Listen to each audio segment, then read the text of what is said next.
Since 1981, the archetypical image of an archaeologist has included a wide-brimmed brown hat, a brown leather jacket, and, of course, a bullwhip. Now, I've been to a lot of archaeological sites here in Israel, and I've yet to meet an archaeologist who can handle a bullwhip.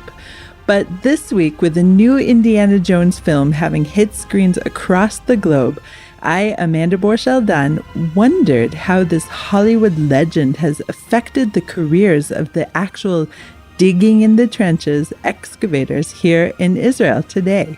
So I met up with Professor Aren Maeir, who recently published an essay on my colleague, Dr. Jones, and his publications.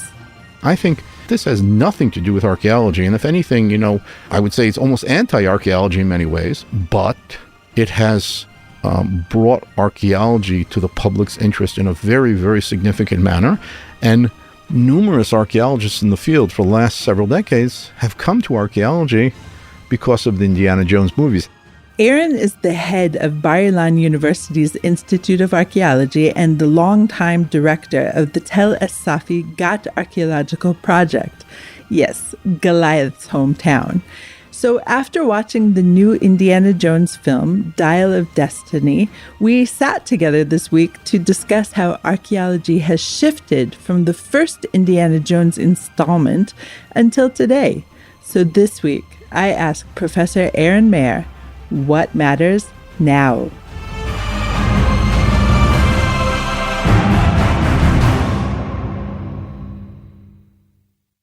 Aren, thank you so much for joining me today in Jerusalem's Nomi Studios. My pleasure. We are here in a week in which Dr. Henry Walton Jones Jr. has put out another publication, his fifth in a series after a very long break. And so I ask you, Aren, this week, what matters now? Well, I think we have to discuss Dr. Jones' new publication. And I think it's a great opportunity to do it. Yeah. That's for sure. And of course, we're being a little tongue-in-cheek here, and we're talking about Indiana Jones. And his new publication is, of course, The Dial of Destiny, which you and I coincidentally saw in the same Jerusalem theater this week. Absolutely. Yeah. I wasn't expecting you there, but there you were. Same. And first of all, did you enjoy the film? I think I enjoyed it as a light adventure film. I would say probably for a, sort of like a teenage-like crowd. It wasn't, I would say, as enjoyable as maybe the first Indiana Jones movie, but I think it was better than a few of the following ones. For sure. I think the first and the third are my personal favorites. Mm-hmm. And now you're an archaeologist, of course, for the past 40 years, and you've, in a way, had to live under the shadow of the Indiana Jones legacy. Mm-hmm. So briefly, how has that affected your job? Well, first of all, very often when I introduce myself as an archaeologist, and by the way, that's always great, is I think this is perhaps the only profession when you introduce yourself, what you do, you always hear, oh, that's cool. Oh, I wanted to do that when I was a kid, etc. So there's always a nice aspect to that. You very rarely say, oh, that's boring. Why are you doing that? So that's one good thing. And the other thing is very often you'll be said, oh, I know archaeology, Indiana Jones, and are you Indiana Jones or something of the sort? And not only that, is that time and again, quite embarrassingly, I'm introduced by the PR of my university as our Indiana Jones or something of the sort. So it's always there in the background. Yeah. We in media, of course, like shorthand, and just saying Indiana Jones means archaeologist. Mm-hmm. But Indiana Jones is not exactly a classical archaeologist. And even for his time period, he would be an outlier. Wouldn't you agree? Well, I would say that, first of all I'd say the interface between the figure, Indiana Jones, and real archaeology is very, very, I would say, minimal. Indiana Jones, as he's portrayed, even though he is portrayed as a professor of archaeology, he really is something more or less like an adventurer / grave robber / collector of valuables. It's very different from, of course, archaeology of today in the last few decades, but I would say it's even different from most of what was going on in archaeology, in the times that are described in these movies, the right before, during, and right after World War II. And I think it's more of an image of this, the great white hunter going out, to these barbarian lands and saving, the relics. And I think that's what's going on there. And to a certain extent, that does connect to an image that did exist of the explorer, the hunter, the archaeologist who went all over the world, usually under the aegis of some sort of a colonial power, United States, England, Germany, Russia, France, etc., went to faraway places and, rescued, these objects. And so many of the large museums in the world are filled with all kinds of objects that were so-called rescued by these explorers and taken to European capitals, very often poorly excavated, even in the standards of the time, and exhibited till today. And one of the things that's going on now today is that many of the countries from which these objects originate are asking them to be returned from the museums. And so for the best known example is the Elgin marbles. They want returned from the British Museum to Greece, but there are many other examples throughout the world. I'm glad you're talking about that. And it isn't something that I anticipated that we'd speak about. But even in Israel, we have in the Israel Museum many cases of questionable parentage or provenance, at least, including, for example, the very famous Steinhardt Neolithic masks that are still some on display today. And in terms of researching where they came from, it seems really, really clear that they came from the West Bank. And so the question becomes, especially in light of this year, something being repatriated from the United States to the Palestinian Authority from the Steinhardt collection, the question becomes, whose responsibility is it to perhaps continue in that trend? Well, I think there is the aspect of the unprovenance antiquities in general. And that's something that's, I would say, it's a subset of some of the ethical problems in archaeology. It's not equal to this, to the great white hunters who are stealing these objects from the poor, uncivilized countries. Of course, and I'm meaning that cynically.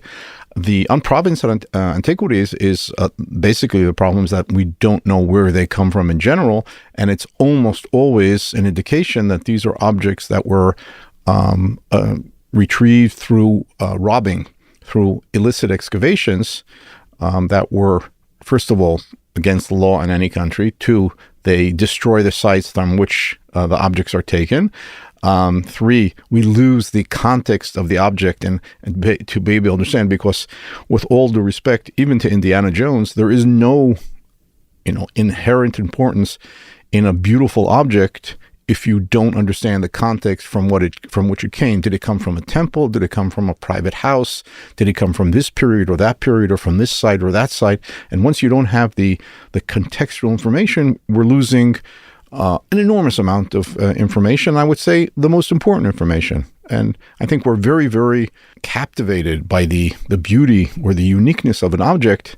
But for the information that we want to learn about the past, and that's what we do, we want to understand society of the past better.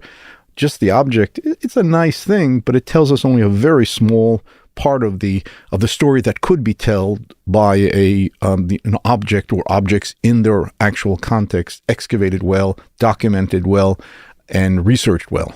Which is why, turning back to the film series, whenever Indiana Jones says this belongs in a museum, that's only part of the story, right? It doesn't only belong in a museum. It belongs to have 5 different works of research published about it as well.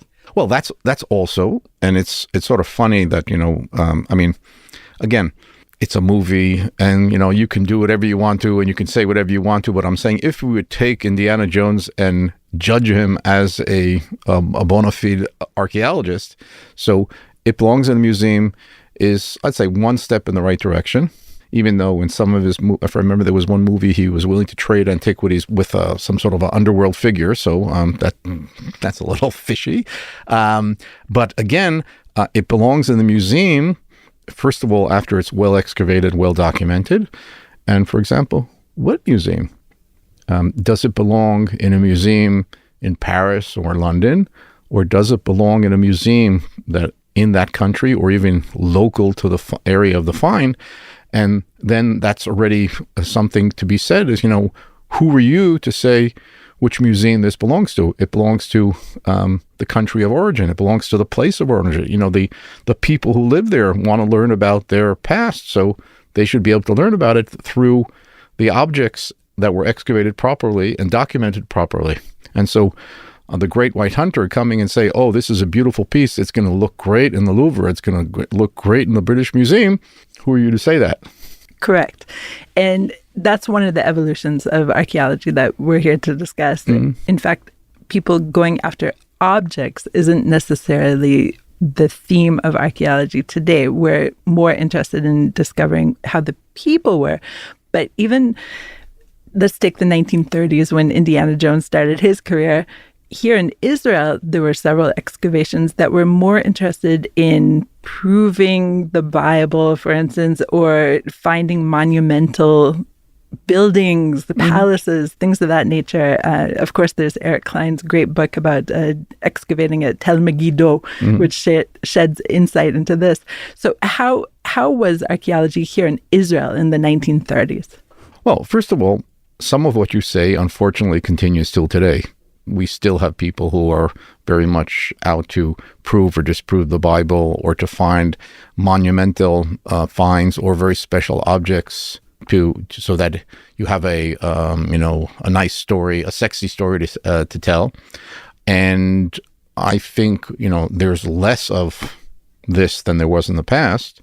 But if we go back, as you say, to the 1930s, and not only 1930s, even before that and also after that, you had people who had a very strong agenda, which they allowed to take over their research.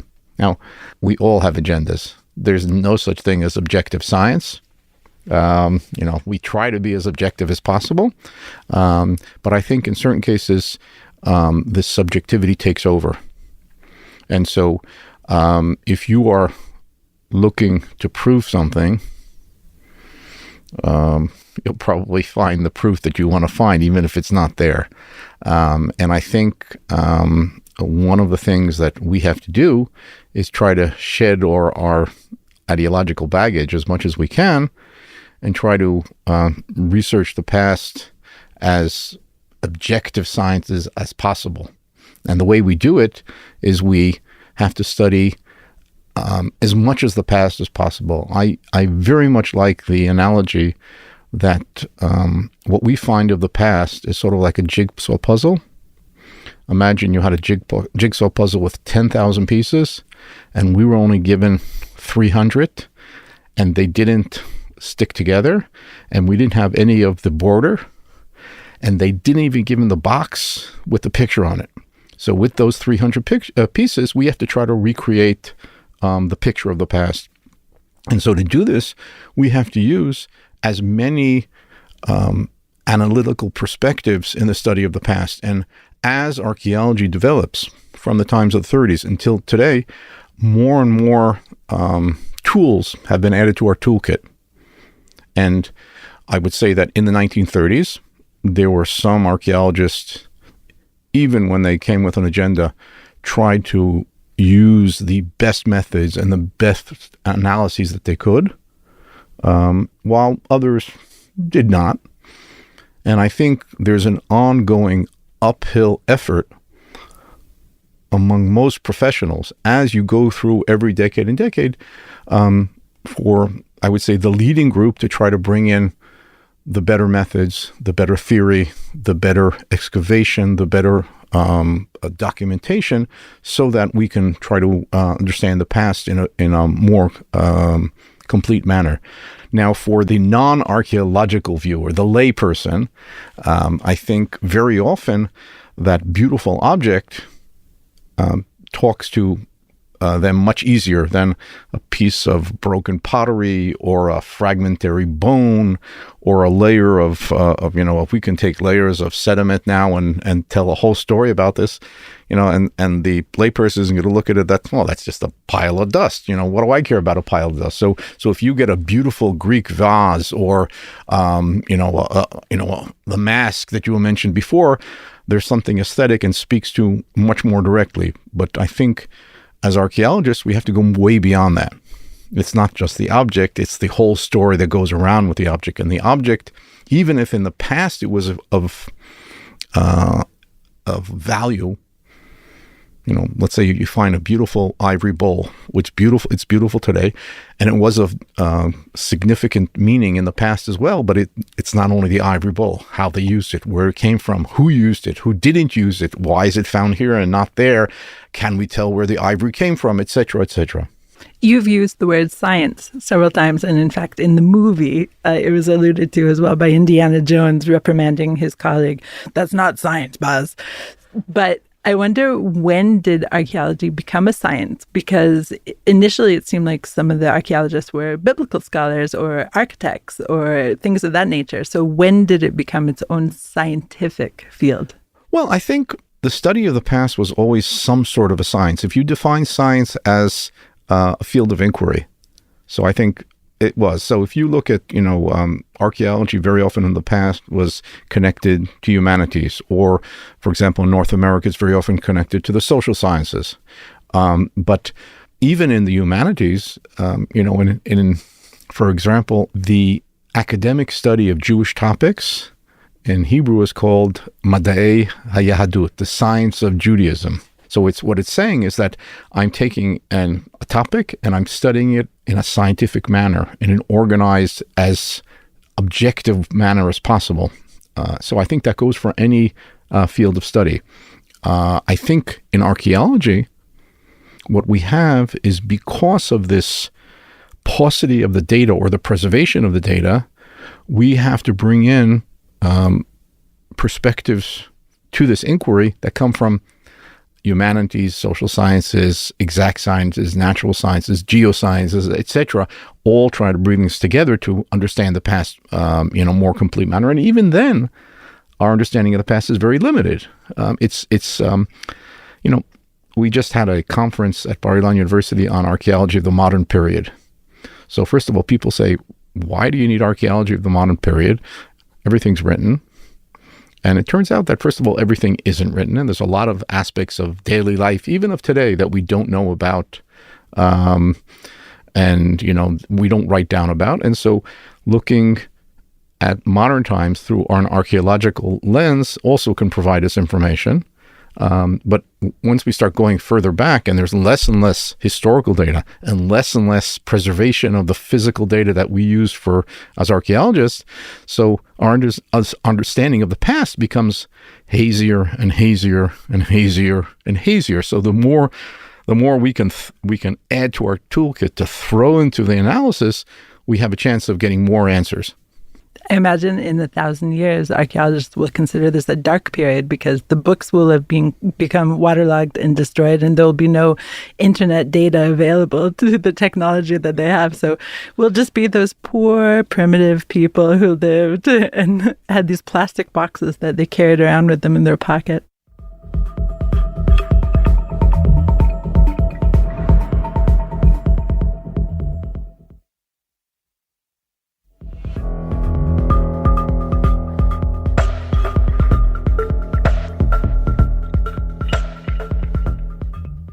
Let's turn back to the idea of archaeology as science. And over the course of your 40-year career, you've seen, I imagine, quite a stark evolution, quite a stark, huge startup nation drive here in Israel, at least, because even in the past 10 years in which I've been following archaeology more closely, there's all sorts of new technology, all sorts of new fields of archaeology that have opened up. Okay, well, first of all, that's completely true. I mean, if I think of what I was taught as a student, both in the class and how I was taught to excavate, and the types of analyses that were conducted from the materials that I as a student excavated, as opposed to what I can do now at excavations and research projects that I conduct or my colleagues conduct, it's a world of a difference. And again, going back to an analogy, which I really like, is it's sort of like a comparison between 19th century medicine and 21st century medicine. We have the same goals, but a whole new set of completely unknown tools, methods that we, in medicine. So, a lot of less people die of heart attacks. People can have a hip replacement surgery and it works wonders.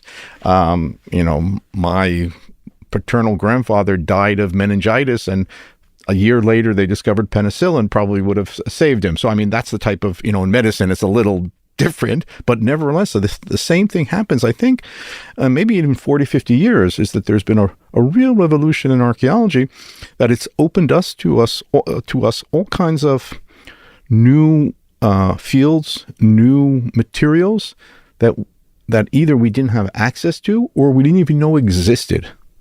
And let's just think, like in the 1950s, they invented carbon-14 dating. Libby, this was an enormous revolution. And this, by the way, it's constantly being developed, and it's becoming more and more sophisticated, accurate, etc. But this goes for all kinds of other aspects. For example, everybody hears about DNA, ancient DNA. This is a developing field with spectacular results, both in the study of the human past, and this goes, even before our species, Homo sapiens, that we have astounding results. For example, we know now how that, for example, the Neanderthals and the Homo sapiens apparently intermixed sexually. So here in Israel? Yeah. And it's really astounding results. But we have things, for example, now they're analyzing the plaque between your teeth, and it can tell what you ate, what diseases you had, and just recently they analyzed a cemetery from not far from the site I excavate, Gath, and they from about 1000 BCE, and there were bananas there and soy, which came from the other side of the earth. So all kinds of fascinating things. I mean, they're talking now about you can take DNA out of the sediments. That if you walk by and you shed a hair, your DNA is in the ground, and that can be found. And it goes on and on and on, all kinds of methods and all kinds of types of materials that we, even if we were aware of it, we didn't know that it exists. I mean, personally, one of the most fantastic things I've done is this ancient yeast that we discovered. I mean, we, from several sites, including mine, vessels which contained alcoholic beverages. It turned out that there were surviving yeast cells within the ceramic matrix of these vessels. And dormant?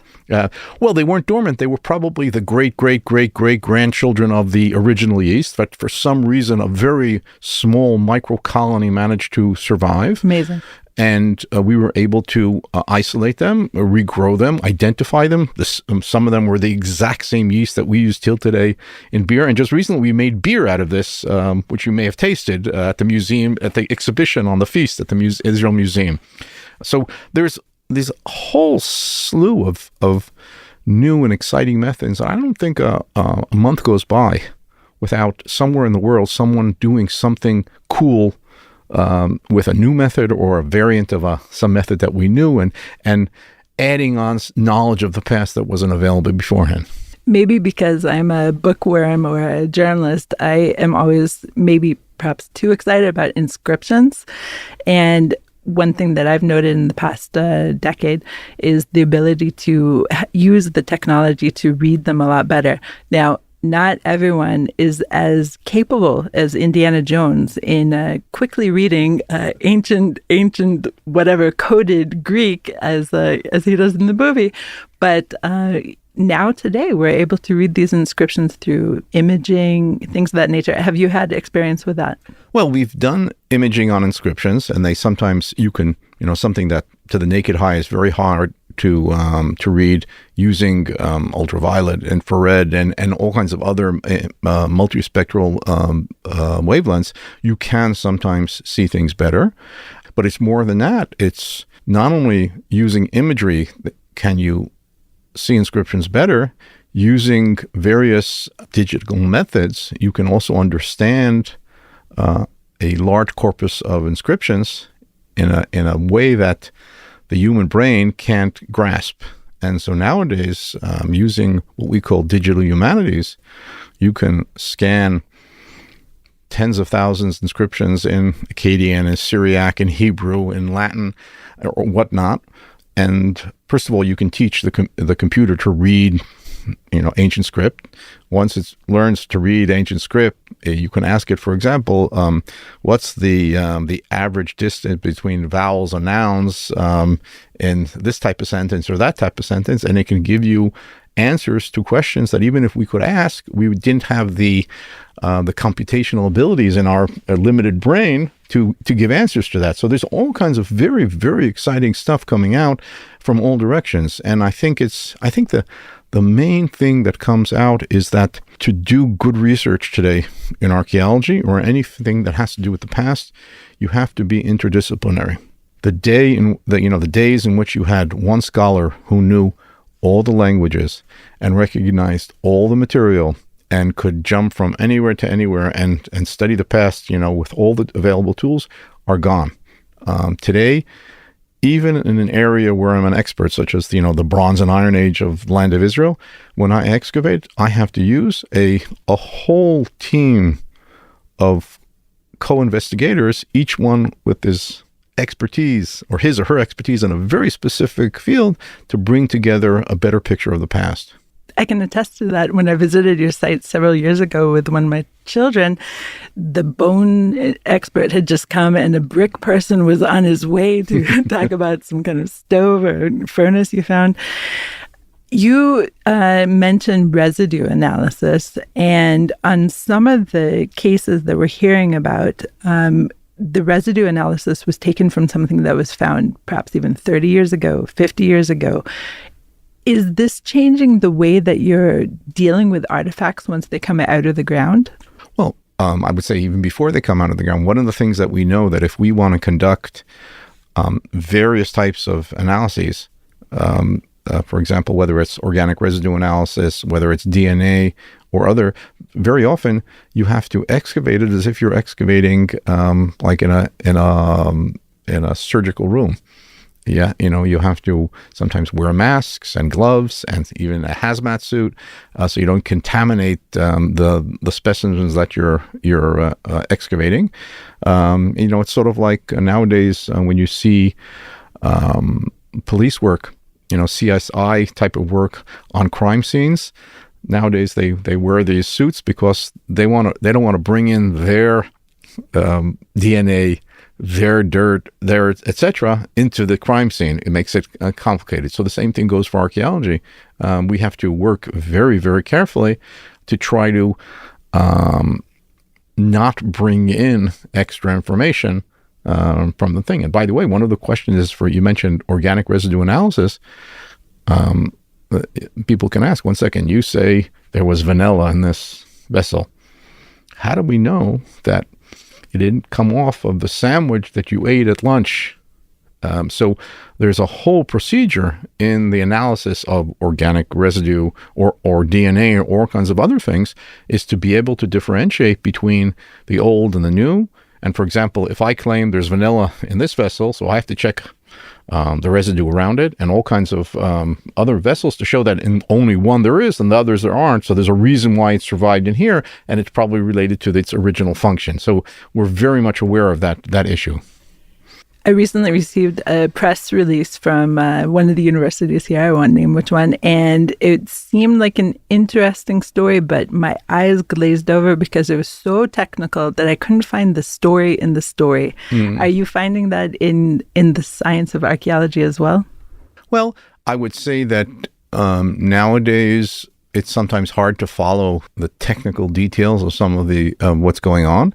And if I read an article and the field is not my expertise and I understand it, so I'll turn to a colleague who knows more about that and say, what do you say about this? So that you have another expert opinion on the matter. So I think, it's I think in any field where you're bringing in so many different expertises and different analytic perspectives, so you have to be able to utilize your colleagues when something new pops up, because if it's out of your field, you really don't know, you don't have the, I would say, the critical apparatus to really look at something critically.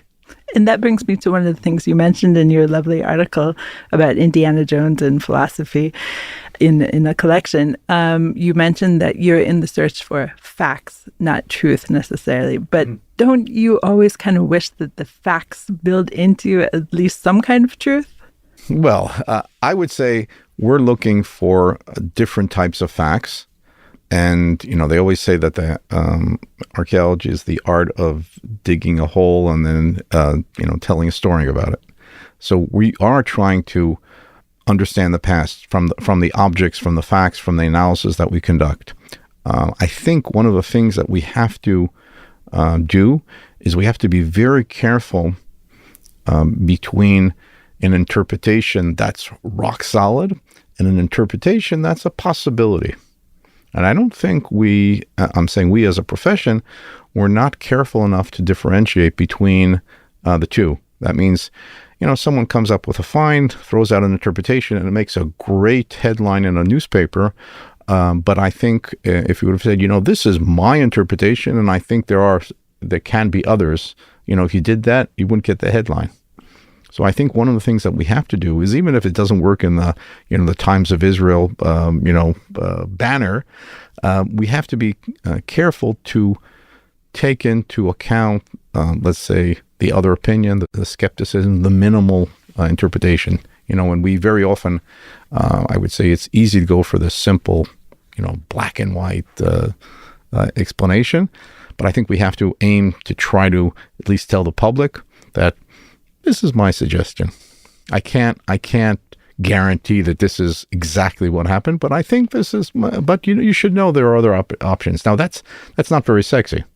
And it is a push-pull situation in which most of the digs, at least here in Israel, perhaps around the world, are in a way publicly funded, would you say, or privately funded through massive donors, or publicly funded through universities. So you need to drum up some kind of interest in the field. Oh, well, first of all, there has to be interest. And I think since archaeology is a field that's, at the end of the day, funded in some manner by the public, it's whether donations or through money coming from research foundations or from the government or from whatever, you are getting money from the public. Gone are the days when archaeologists are independently rich and they can fund their own excavations. I wish I was that and I can fund my excavation, but nobody has that nowadays, or very few people have that nowadays. So the money we have comes from the public. So I think we do have to have a very clear eye towards the public's understanding of what's going on and justify why we are wasting your funding and prove that it's not wasting. I think it is important to raise that awareness of the public. And I've had, I don't remember if but people who work on internet newspapers have told me that whenever there's archaeology article in the newspaper on that day, that's one of the best read, features in the newspaper for that day. Without a doubt. So I think there is a public interest. We should foster the public interest, but I think we also have to do it in a responsible way, because if we run to the public and tell a story which has no basis, first of all, 2 years from now, when I publish it, I'll look like a fool if I announced A and it turns out B. So try not to. Some people don't mind that, but that bothers most people. The other thing is, archaeology is such a popular topic, and particularly in this region, archaeology is very often used for non-archaeological ideological agendas, whether religious, nationalist, etc. So if we go out and spin a yarn that has no connection to actually what it is, and that then is misused by politicians, by religious leaders, or the lay public, so we're actually perhaps setting up minefields. with our materials. So I think we have to be careful. But on the other hand, I think it's important to sell your wares in an attractive manner, and which, by the way, goes back to the movies, the Indiana Jones movies. I think, as I said, this has nothing to do with archaeology. And if anything, I would say it's almost anti-archaeology in many ways, but it has brought archaeology to the public's interest in a very, very significant manner.